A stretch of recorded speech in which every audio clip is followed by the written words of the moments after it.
Dear parents, जब तक बच्चा 1.5 साल का नहीं हो जाता वो अलग अलग माइलस्टोन्स अचीव करता है। स्पॉन्टेनियस मूवमेंट, बैठना, चलना और फिर स्टेयर्स चलना। आप लोगों की कोशिश रहती है कि बच्चे को हर कदम में हेल्प करें। उस हेल्प के लिए आप बहुत सारे महंगे टॉयज़ मार्केट से लेकर आते हैं, लेकिन बच्चे को किन चीज़ों की ज़रूरत है हर माइलस्टोन पर, इस वीडियो में वो मैं आपको बताऊंगा। सबसे पहला माइलस्टोन्स जो आता है वो बच्चे का स्पॉन्टेनियस मूवमेंट आता है। बच्चा खुद से मूवमेंट करके देखता है। ये वो टाइम है जब आपको आई कांटेक्ट की ज़रूरत होती है।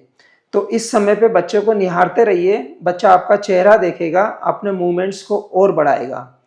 दूसरा माइलस्टोन्स जो बच्चे की लाइफ में आता है वो 2 से 5 महीने के बीच में आता है। हर चीज़ मुंह में डालने की टेंडेंसी, इसको हम बोलते हैं माउथिंग टेंडेंसी भी बोलते हैं।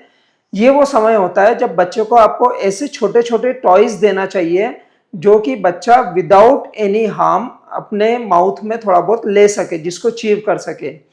इस टाइम पे आप कई बार गाजर ककड़ी के बड़े बड़े पीस भी दे सकते हैं जो कि बच्चा चीव कर सकता है, या कुछ ड्रमस्टिक्स आती हैं, लकड़ी के ड्रमस्टिक्स आते हैं, मार्केट में मिलते हैं, वो भी आप दे सकते हैं।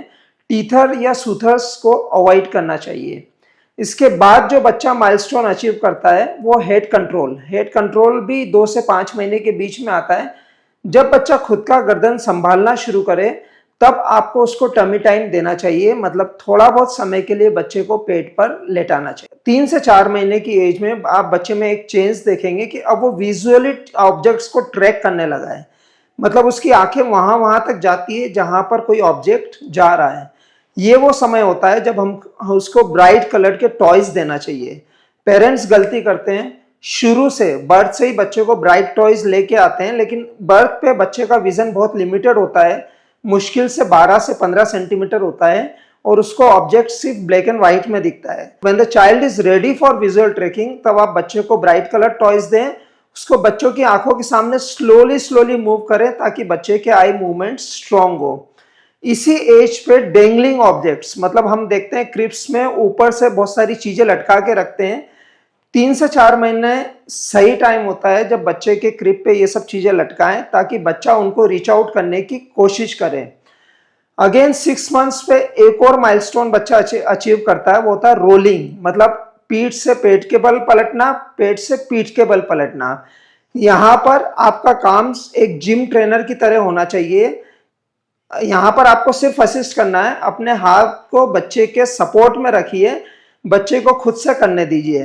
तो रोलिंग के समय आपको असिस्टेड रोलिंग का पार्ट प्ले करना है। नेक्स्ट आता है 5 से 7 महीने पर जब बच्चा खुद से बैठना सीखता है। यहाँ पर आपको अगेन असिस्टेंस का रोल प्ले करना है, आपको बच्चों को सिटिंग पिलो देना है। 9 मंथ्स पे एक बहुत इंपॉर्टेंट माइलस्टोन्स आता है बच्चे का क्रॉल करना, मतलब घुटनों के बल चलना। इस समय बच्चे को सबसे ज़्यादा एक एनवायरनमेंट की ज़रूरत होती है जो कि उसकी क्रॉलिंग में असिस्ट करे।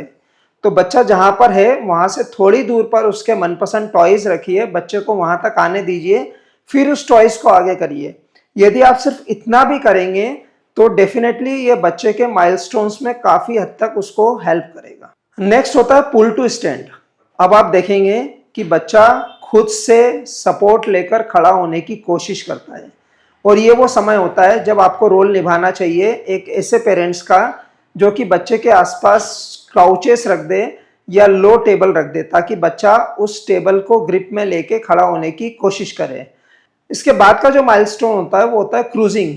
क्रूजिंग मतलब ये होता है कि बच्चा सारी सरफेसेस को पकड़ पकड़ के घूमता है।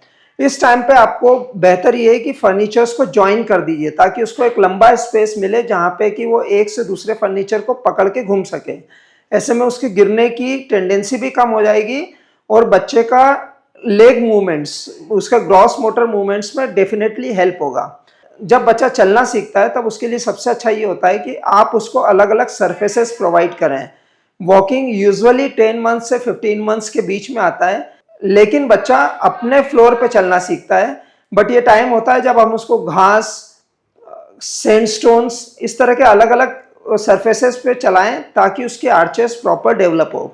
तो इस पूरे वीडियो को यदि आप देखेंगे और समझेंगे तो आपको ये लगेगा कि कहीं भी मेरे बच्चे को बहुत फैंसी टॉयज़ या महंगे टॉयज़ की ज़रूरत नहीं थी माइलस्टोन अचीव करने में। सिर्फ आपका एक छोटा सा समझदारी भरा स्टेप बच्चे को उसके माइलस्टोन्स अचीव करने में और उसको बेहतर बनाने में हेल्प कर सकता है। Have a good day.